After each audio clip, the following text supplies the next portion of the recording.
अस्सलाम वालेकुम।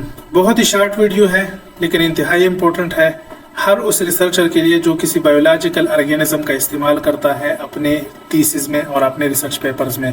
इसका टाइटल है best taxonomic practices in biological research.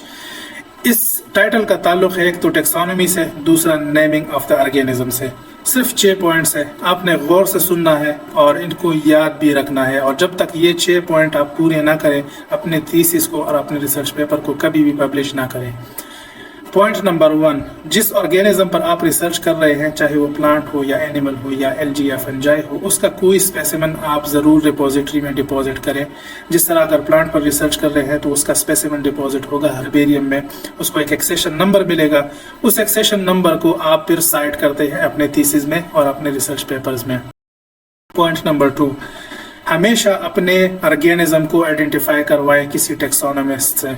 Non taxonomist जो बायोलॉजिस्ट होते हैं उनसे आइडेंटिफिकेशन ना करवाएं, क्योंकि हर ग्रुप का अपना स्पेशलिस्ट टेक्सोनोमिस्ट होता है। तो आप स्पेशलिस्ट के पास जाएं और उससे अपनी आइडेंटिफिकेशन करवाएं।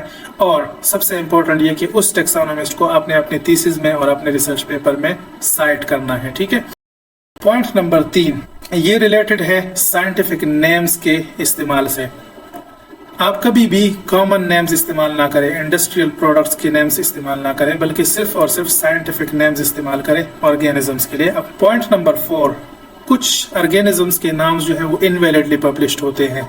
तो आपने डिटरमिन करना है कि कोई नाम पब्लिश्ड वैलिडली हुआ है या फिर वो इनवैलिड है। अगर तो इनवैलिड है उसका इस्तेमाल ना करें, वैलिड है तो आप उसका इस्तेमाल ज़रूर करें अपने थीसिस और रिसर्च पेपर्स में।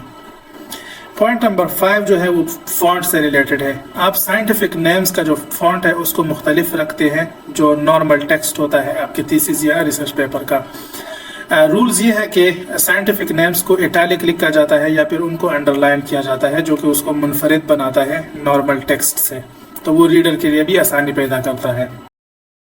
पॉइंट नंबर 6 जो है वो अपडेट्स से रिलेटेड है। आप अपडेटेड डेटाबेसेस को इस्तेमाल करें। किस पर्पस के लिए? ताकि आपको एक्सेप्टेड नेम्स मिले वहाँ से।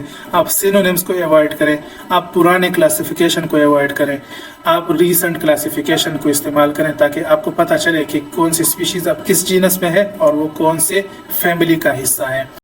और इसके अलावा हर एक साइंटिफिक नेम का एक ऑथर होता है, तो उस ऑथर का नाम आप ज़रूर इस्तेमाल करें। Thank you so much. अल्लाह हाफिज़।